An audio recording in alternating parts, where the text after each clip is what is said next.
Welcome to the F1 Money Gang review show with our one and only Dolcetto, aka at Call of Footy on Twitter. We are here to recap the weekend at the F1MG Discord with our tipsters. We had a lot of action this weekend, and the race itself, the Spanish Grand Prix race. But before we get into it, this show is actually brought to you by Bet Stamps, a new partner that we just signed with last week. We have a landing page basically where it gives you the ability to shop many markets within your area, your state, I should say. It should have all the books aggregated with all these promo offerings from like MGM, DraftKings, whatever is offered in your state. So again, there is a landing page where you can actually get access to these books. But yeah, more importantly, the Spanish Grand Prix. What is going on, Del Tito?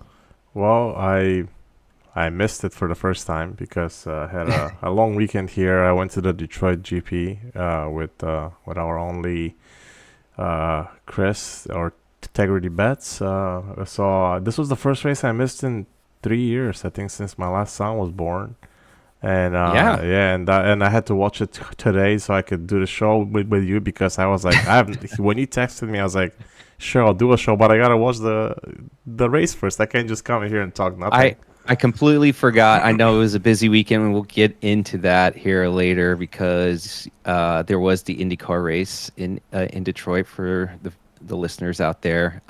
He was busy with our own mech Integrity Bets. He was also out there, so not gonna lie, I had a little FOMO. Wanted to be there so bad, but yes, you did miss the race. It was a pretty good weekend from the team, that's for sure. And yeah, I saw the community bet.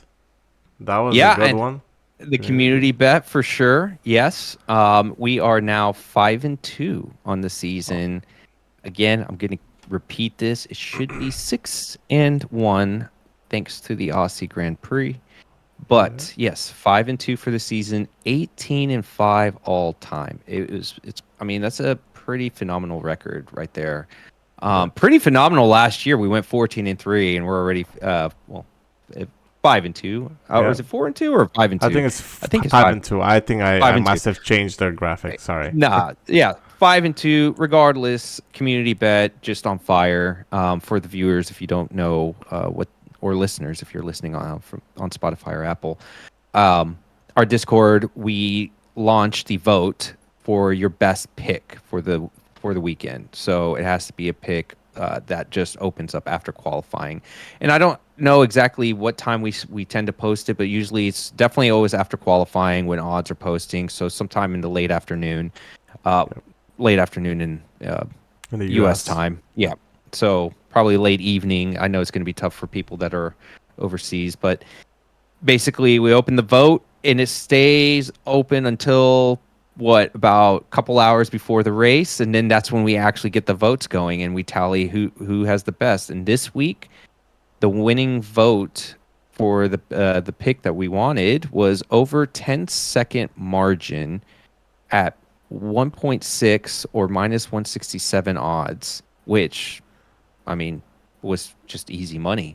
It was free. It was just free money. But there was a little tidbit from our own T-Man in the Discord, and he said this: if you played the top three today, so I don't know which one is exactly that is on there. So it's the over 10-second margin. We'll get into it, but you would have profited 1.75 units. I think year to date he had, because he's tallying this throughout the year. Year to date, if you played the top 3 bets every time, you'd be up 11.2 units, meaning you just bet the top 3 votes every week. You would have been up 11 units already. Incredible. The second thing he said is, like, if you played any play with at least 2 votes today, you would have made 2 units. And I think I didn't have the year to date. But it's just pretty crazy. Just the community bet alone. You could just go there, wait till a couple hours before the race, cherry pick, take the top 3, do whatever you want, play them all. I don't know about that, but play whatever you want.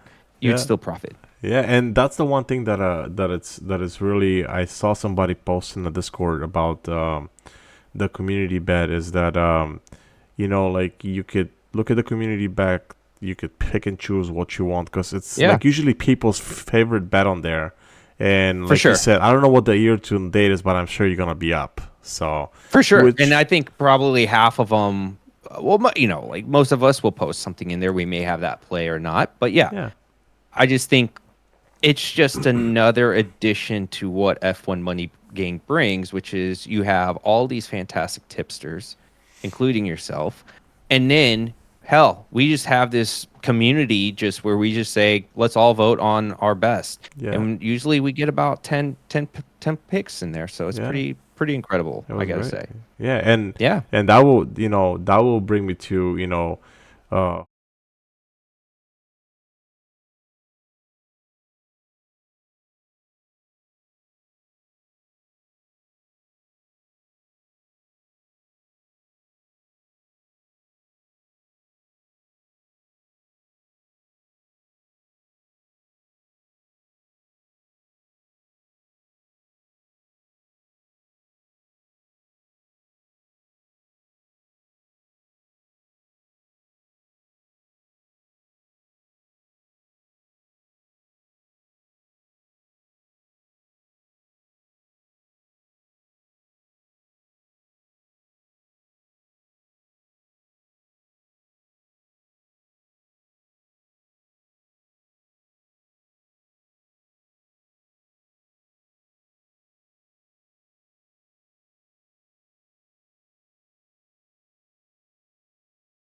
Expecting Ferrari to do a little bit better. Well, I won't say signs. I mean, signs did kind of okay. we expected that from him, but like Leclerc, wow, Jesus, man. Yeah. I'm very vocal about the guy. I know I am. I'm very, very vocal about him. But I just feel so bad now. At this point, I really do feel bad for him because this team is doing him absolutely no favors. None whatsoever.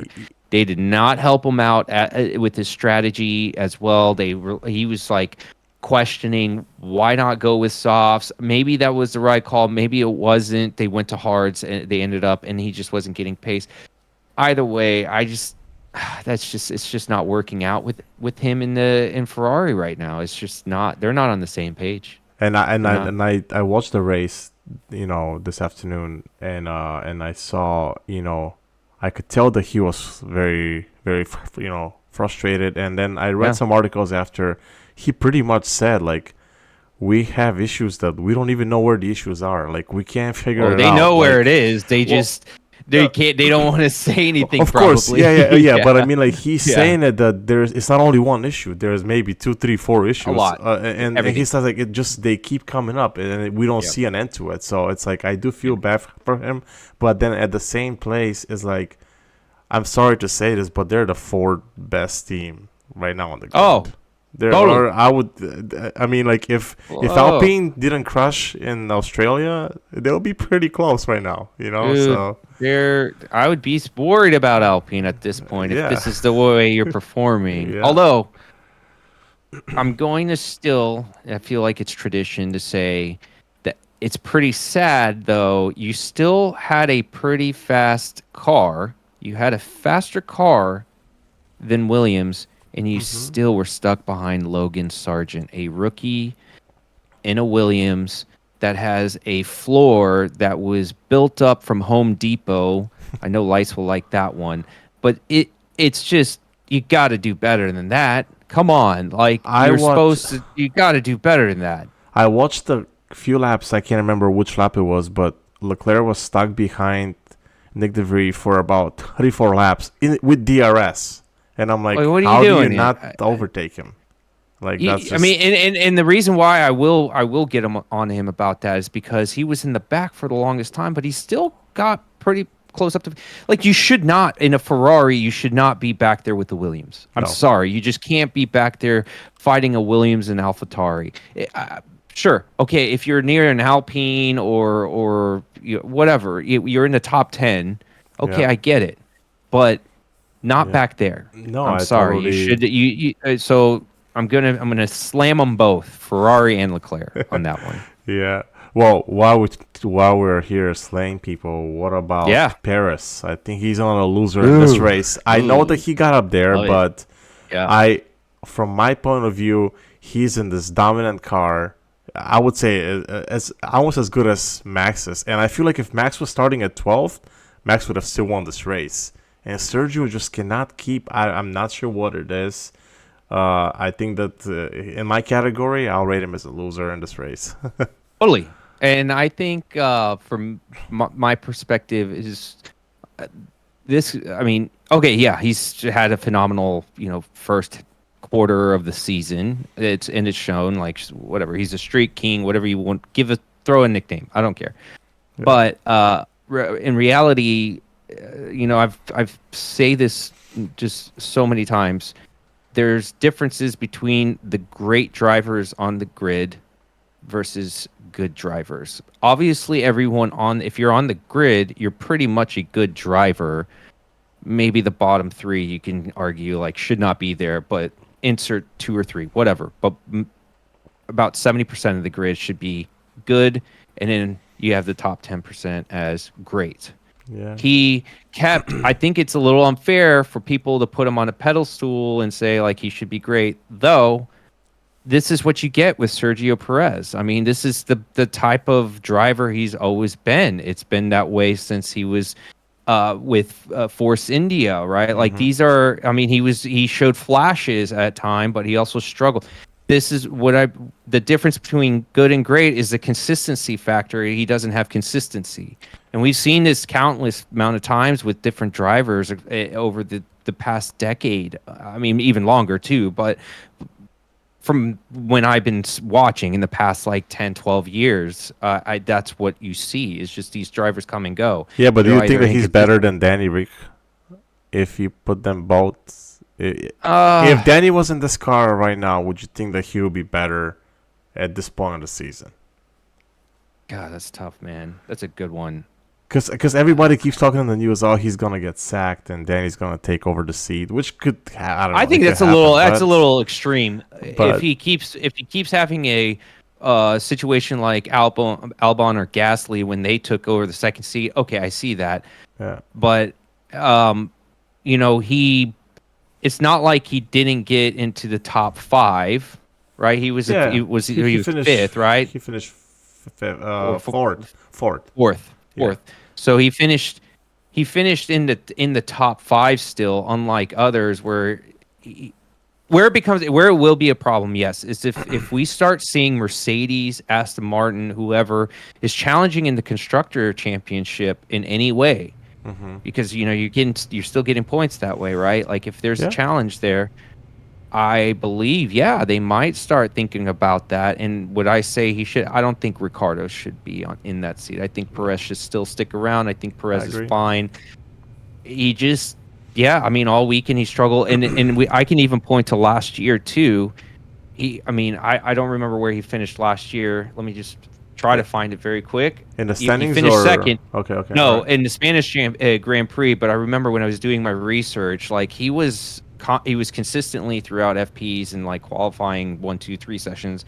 He wasn't really in the top 2. He just made it in the top 2 last year at the end of the race. So little let's pump the brakes on he's going to get sacked. Yeah. No, I agree. I think that he will be totally fine, continue on the season, but you just see all these rumors and stuff. So that's why I was sure. Yeah, well, talking about losers, and this one is gonna go for Renegade because he, I know he lost a few bets, but Austin Martin. So I watched the race, and I watched a little bit of qualifying, and I know that if I had a bet out there, I would have lost it, and I would have been pissed off because I don't understand what I know they were struggling with tires. I know they were having issues with that, and actually. Stroll was performing well, but I'm looking at it in the long run. If you're having Alonso as a challenger, like really at this point of the season, wouldn't you do a team order and let Alonso go in front of Stroll to get that extra point or two? That at the end of the season, that point can matter. I don't know. To me, it was a big fail. That's why I rate him as losers in this race. I agree. I don't know. Like I get. Alonso, no, I can't say I get it. I don't. It wasn't like Stroll was challenging for the next spot. I get why he's just trying to maybe make the boss happy. Maybe there's things we don't know, right? Like he has something with the Strolls right now. He's trying to mold Lance Stroll into a driver, right? There's something there, right? I get it from that standpoint, from a human perspective, I guess you should say. But from this situation, no way. You are still fighting for points. You're still trying to for both constructor standings and yourself. Yes. This could come back and bite you in the ass. You got what happened to the Alonso of old, where he'd be like fighting for it. Is kind of where I was like, where did that? Why is he all of us? I love the softness of Alonso these days. Is cool, but seriously, like he was a second behind. They should have easily. He should have easily been past him. He was going to pass him. Yeah, there was no reason for you to keep him behind, but that's up. I know that Renegade was not happy about this.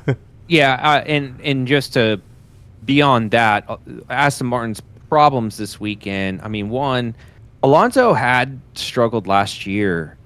Here at Spain, like I know it's supposed to be his home race and all that fun stuff, but he had some big struggles even in the Alpine last year here. It even carried over this year. It could be him. We'll put on the car too. It's still a very draggy car. It doesn't have good DRS effectiveness as well. In those straights, that's where they struggle the entire weekend. I know, and then obviously Spain is one of those tracks that is pretty heavy on tire drag, and they were one of the few teams that also struggled big time with that. So, definitely a bad showing from them. Yeah, and I got a couple more mentions here. Very big rookie. How do you? I don't know. You luckily got there in top 3, in qualifying, and then you make this rookie mistake that ruined them. That was it. They had no other just chance of needed a little comeback. bit of patience, a little patience there. If he just did not get on the throttle so early, if he just saw that like, there's no way he's going to creep. Where are you going? We're like at the picture right there. Yeah. Where are you going to go? Like, just get a little patience, and then you're still there. You're still into it. Yeah, absolutely a big rookie mistake. I did not watch any interviews if he had any after the race, if he was ever asked, but I need to go back and see what he said. But Yeah, I would agree that he had a rookie mistake. And the other one, big time. Nico Hülkenberg. I mean, this guy is always, I feel like he's been in Q3 half the races this year, and then race time comes up, he doesn't even finish in the top 12. Like, I think that's another Haas. It's a Haas issue for sure. It's a Haas, and I don't know if it's just like no race pace maybe. In him, like, so we were doing a lot of the data this weekend on race pace and tire drag, and there was a few that I called out in the Discord that was pretty alarming to me.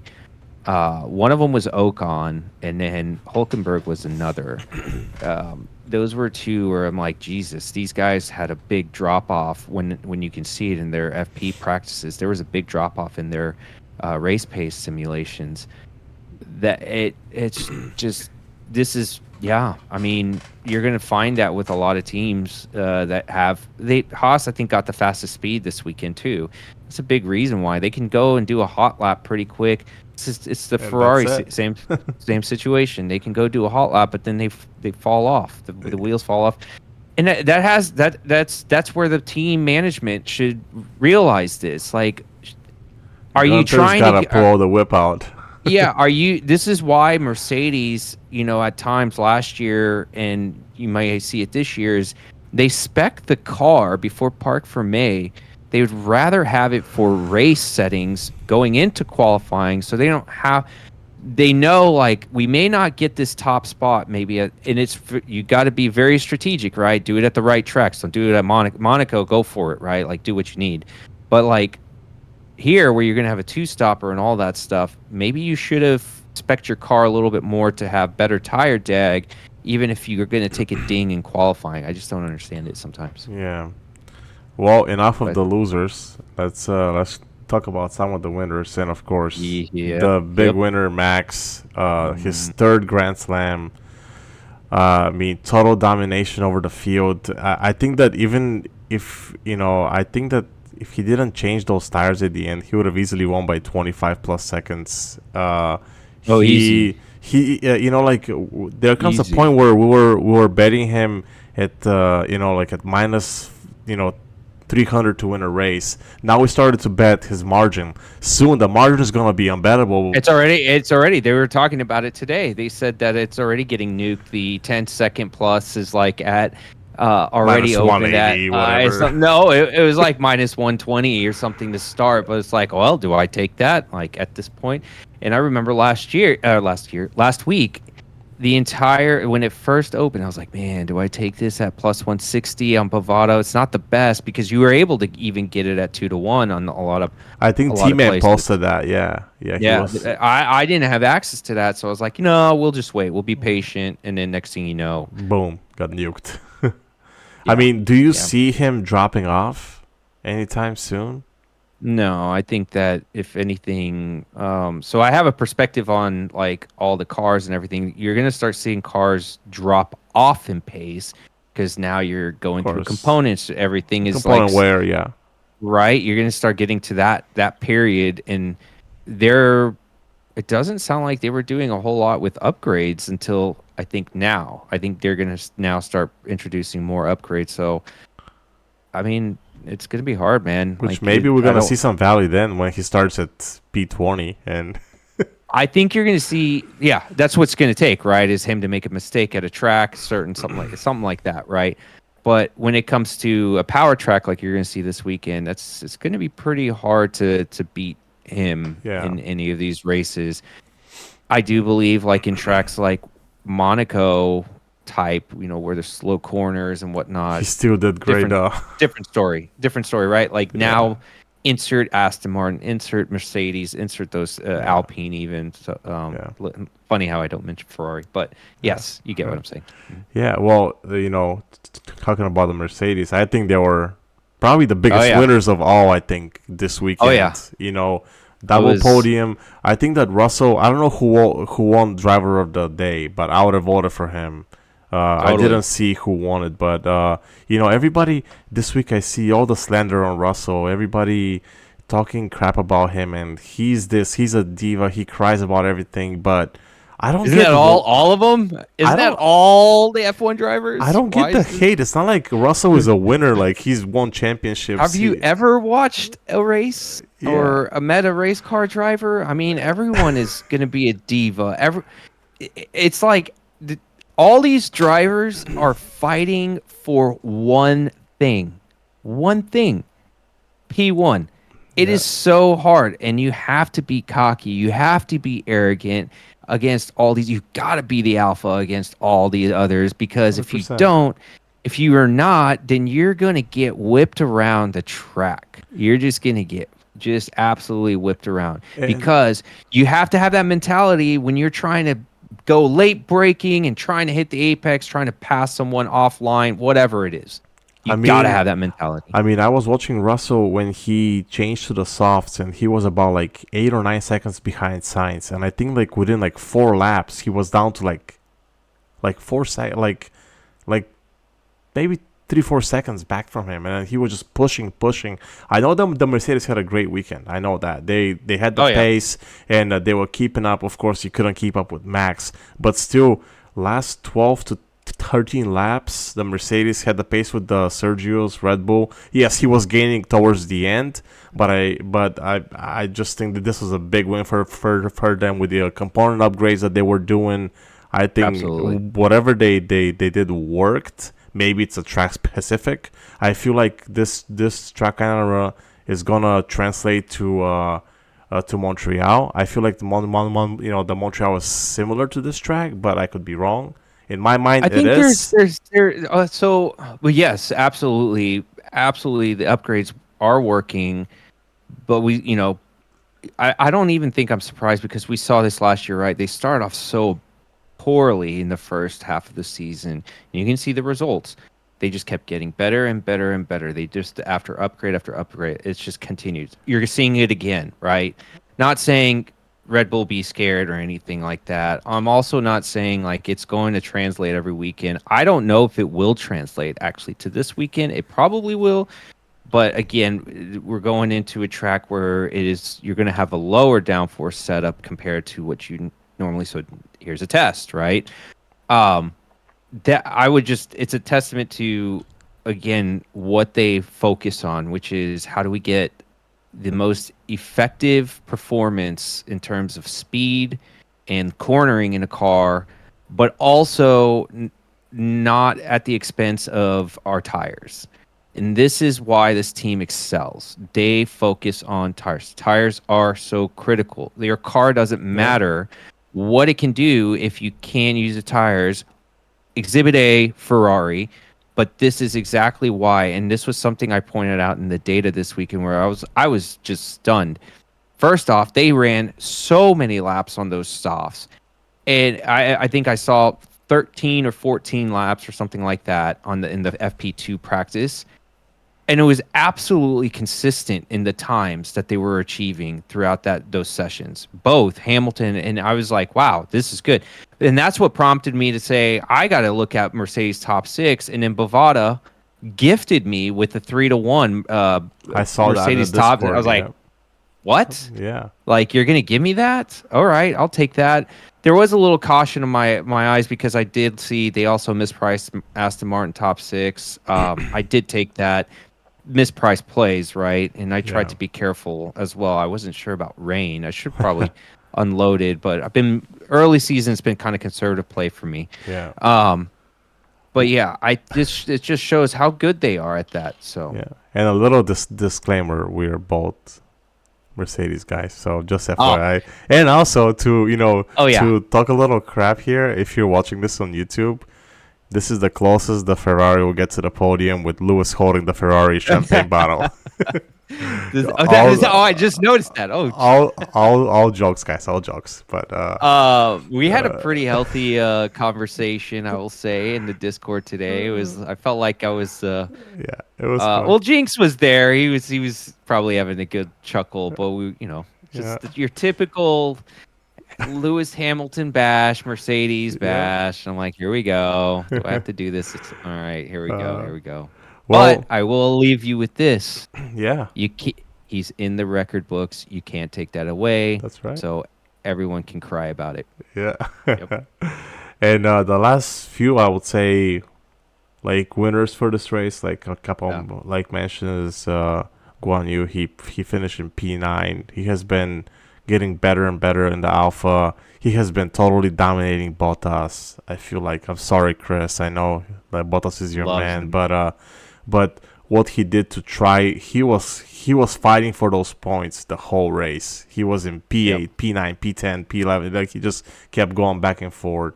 Um, I didn't follow much of him over the weekend, but I know that he started at P13 or 14, Yeah. and he finished in the points. I was impressed. I think that there's a lot of promise. I do like him. I think that he's a decent driver. So that's my take on that I one.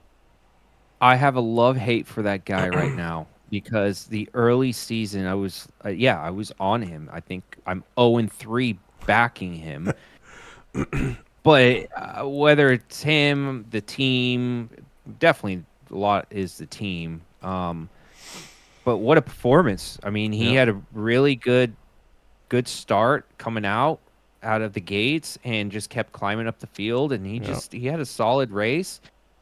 Um, and funny enough, that picture right there, I think you see the AlphaTauri in there. yeah. That was Yuki behind him the whole time. Yuki. Um, I don't want to go too deep into that. I think that was a very questionable 5-second penalty that was given, but I'm not going to complain because it Agreed. leads into the Alpine double points. Because without that, we would have never hit that double points, which is basically a default bet for me every week. It seems like at this since last year. Yeah, But yeah, Joe. Just going back to Joe, it was really just a phenomenal race. I do like what he can do. I don't think Alfa Romeo's doing him any favors with the way the car's set up. I was actually surprised he got into P9, to be honest with you, and it pisses me off because I've backed that guy so many times and I wanted to back him, but I said no. That's it. After 3 times, that's it. You're in jail. I'm not betting you until proven otherwise. So yeah. yeah.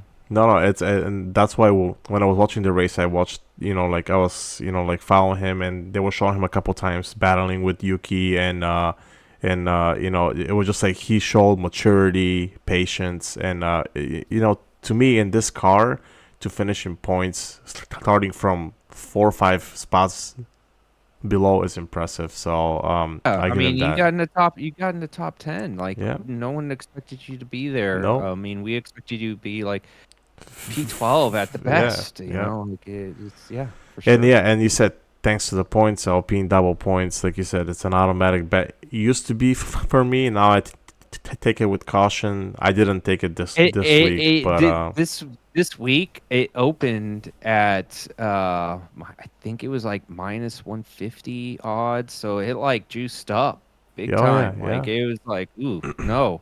And I was getting it at plus odds last week. It was it was like like plus plus 110. 110, yeah, something Yeah, like that. yeah, And then but yeah, and here we are this week. Gasly fell out of the top 10, which gave me the opportunity to say, "Oh, nice! I can get it basically at even odds." yeah, Of course, I'm going to take that. They're definitely going to climb up the. I mean, Alpine's doing a pretty good job. I've been pretty vocal about. I do like Otmar. I think he's a pretty good yeah.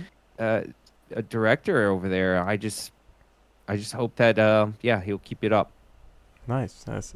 Well, I want to ask you about. I want you to give me your honest rating on this race from 1 to 10. 10 being Hmm. an amazing race, 1 being horrible. What do you rate this race? I know with the new layout, do you like it? How do you rate it? I'm gonna rate it 7 out of 10. Okay. I was entertained for sure. I mean, again, I go back to if you're not focused on Max, which most casual fans will be, and I don't blame you because you're focused on a winner. Of But course, if yeah. I mean, there was a lot of action when you have multiple pit stops. It makes it so much. It makes it much more fun to see what could potentially happen. What a I team's thought, gonna do. I totally agree. I like that better. yeah, like there's one that should instantly trigger to you to say like, yeah, tires should fall off fairly quick because if you've got to do two stops, right? Yeah. And then so you have a strategy there that plays in hand. And I just think you just saw a lot of pretty good racing. You saw like passing Lots of happen. overtakes. Lots. Yeah, there was some pretty good There was ones a lot of too. fight in the midfield, even like Sure. lower. So yeah, I totally agree. Yeah. And then the layout, I was very skeptical. I, as I've driven that on the sim many times, and I actually absolutely hate that track. Oh, It, me and too. it, I hate it. it's probably one of the ones not just F1 2022 or whatever. I mean, The all worst the track. even GT series, ACC, all those. I hate it because in Sector 3, which they changed in 2021. They changed it from this like tight kind of hairpin into Yeah, to the the last oval. turn, Yeah, and to the then oval. you Yeah. got the chicane and everything like that. So, Yeah. and then they removed that chicane and just had this. And I think that was actually pretty interesting from an F1 car because it did make them go faster and made them like, Yeah. Oh yeah, 100%. yeah. So I let's see it another year, I guess. Well, I will accept it for what it is. Um, but yeah, I thought it was a 7 out of 10. I thought it was pretty entertaining. I was watching religiously like what's happening in the midfield constantly. There So was always a battle. I totally agree. I will give yeah. it probably the same rating, and I did like it. And like you, I hate that Sector 3. I always lose my end. Always. Always lose it at the very end. That the last turn before that hairpin, as we call it. Always, I hated it, and I still hate it. I try to skip that race if I can. But Yeah. Oh yeah. talking about new tracks to shift gears a little bit, this weekend, Mhm. like we mentioned, we went to the Indy Oh Car in yeah. Detroit. Oh yeah. I live in Detroit. Our own Chris, Integrity Bats, came from Florida. He flew in, met his buddy from the internet. We met. He stayed here for the weekend. Had a lot of fun. I gotta tell you this, guys. From this was my first IndyCar race. Never been to one. Don't really know much about it. And people ask me, "Hey, if you're into F1, why aren't you into IndyCar?" I just never. Mhm. I never was. I grew up in Europe. I never watched IndyCar. It was Yeah. my first race. I had a lot of fun. On Saturday, the event had DJs from all around. Our own Steve Aoki was there. We had a lot of fun on Hard Plaza. I would tell you this, if you're a traveling fan, or even if you're like a fan of motor racing, you could take your kids there to watch it for free. I mean, I don't want to slander the sponsors and everybody of IndyCar, but honestly, this track gives you the ability to watch the race at so many spots. You are right on the track, and you could watch it for free at about 10 to 20 different spots around Yeah. the whole track. And we did have rooftop access, which lots of food options, drinks, great view of the main street, and then one of the there was a turn 3, 4, and 5 were right in front of us, so we saw a lot of action. And then they had these big lounges where you could watch on the TV. So if you're from the Detroit area or from any neighboring state or anywhere and you love IndyCar, highly recommend it. Very affordable for the normal fan, and I gotta say, like we also met a Discord member, Jim Sauce. He also is from Detroit, and I gotta tell you this: we met the guy, and if you're watching this on YouTube again, I'll show a graphic. I don't have a picture of him, but I'll show you what I think we saw. He said in the Discord, "Guys, look for a tall, polished guy with a cap on," and there was a lot of people there. I was standing in line with Chris getting a beer, and you cannot miss this guy. He did not over exaggerate. He was tall. Me is Yuki and he's Kristaps Porzingis. This guy was so tall, but super nice guy. Jim was very, very nice. We talked a little bit about the F1. We talked about IndyCar. Like it was amazing to meet somebody from the Discord. We're just a bunch of internet dudes, and we met in person. I hope to see some more fans from the Discord at anywhere else around the world. So that's Sounds my like IndyCar. A lot of fun. Yeah, and I mean, so you said this was your first time IndyCar. Yes. I don't. Yeah, I don't know how many races you actually watched, but what did you think of the actual race product itself? Well, me being here and I saw the track and I was like, where are these cars gonna pass each other? Like it is like honestly, I saw the track. I've walked on this track. I've walked on these streets, and there was a lot of overtakes. We saw a lot of them. Chris said, Nick, get ready to see a lot of crashes here. It's gonna be a lot.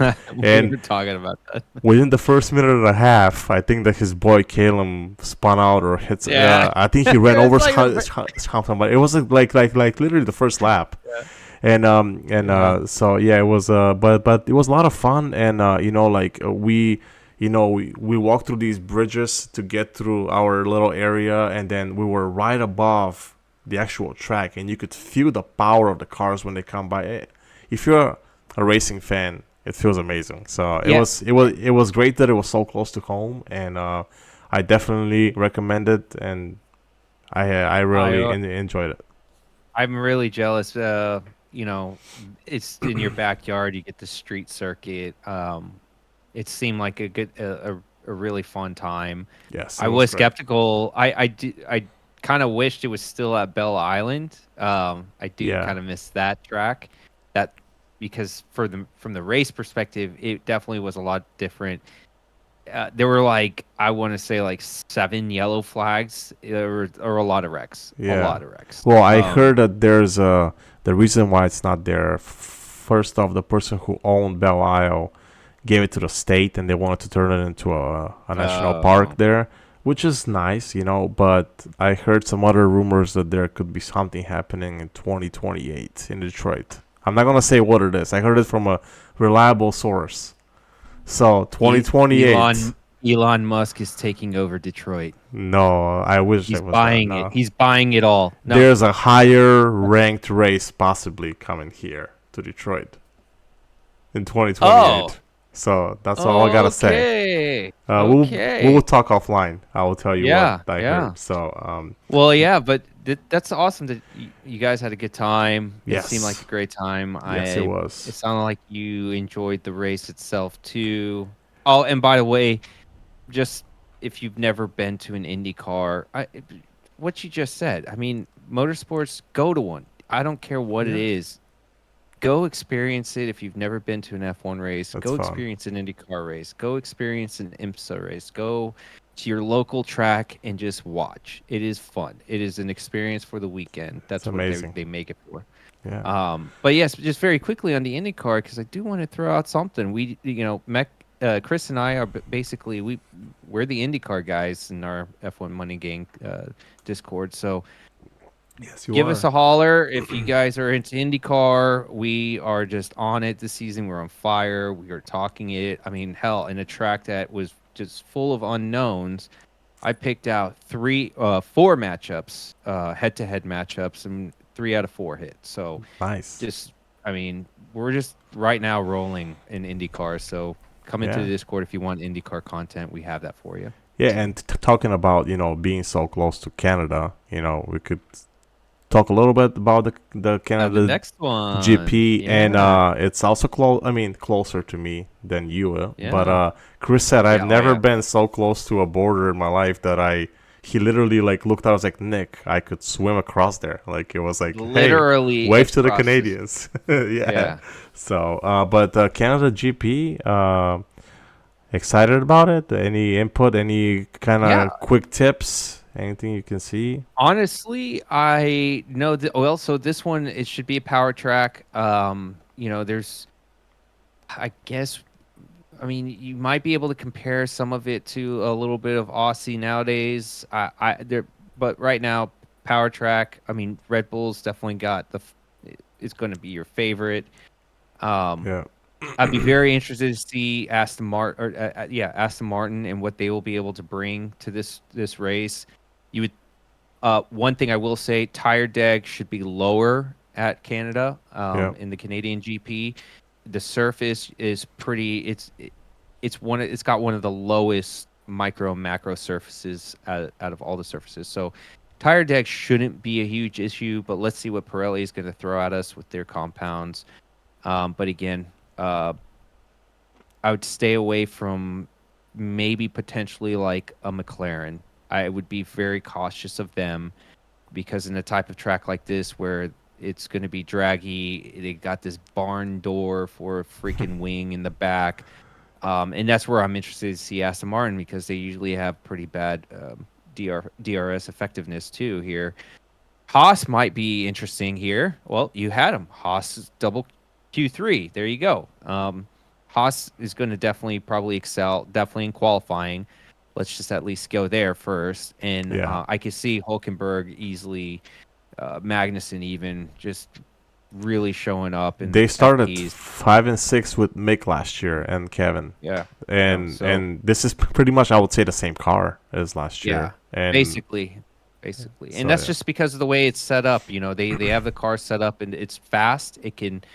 It's got really good DRS effectiveness. It's probably one of the top teams with that. So look for them. Maybe Williams. And so let's keep an eye on them. You also mentioned, Alonso, and there was one thing that I looked at is like, if you're gonna bet qualifying, and you already mentioned Red Bull is still gonna continue to dominate. It is a power track, and I was gonna say, Alonso got P2 here last year in qualifying, and he was in the Alpine, and I feel like this Aston Martin is better than that Alpine. So if you're looking for any 1-2 markets out there in qualifying, that could be a good bet. Depending on the odds, of course. So obviously, I've even forgot what I had for lunch yesterday, but I don't recall if last year that was one of the sessions was raining. It was raining. Yes. Yep. Okay, so that was the one. So definitely, like, we're still always going to pay attention to the weather. Yeah, of course, yeah. Yep. But like that's something to keep in mind with that one. But yes, this should be hopefully fun. We'll see. Yeah. But other than that, I mean, I would say to all our users, listeners, anywhere, coming to the Discord, we'll be active. Give me the week to really acclimate to what we expect, maybe potentially for FPs. I don't think odds will start dropping until the weekend, though. But we'll definitely be scouring the internet for it. Yeah, and one last thing before we close doors here is this coming up weekend we're planning on doing another sim race on F122 Canada GP. So get in the Discord, connect with Integrity, and then he will get you linked in the group, and then let's have some fun racing, right? So. Oh yeah, I gotta get on that, man. I gotta practice. Gotta get some laps in.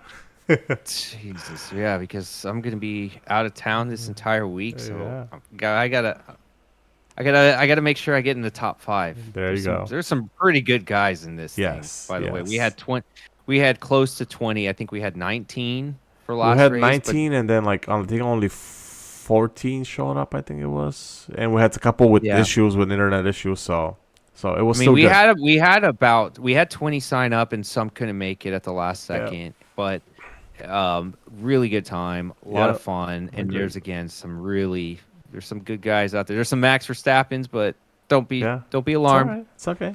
We could crush them.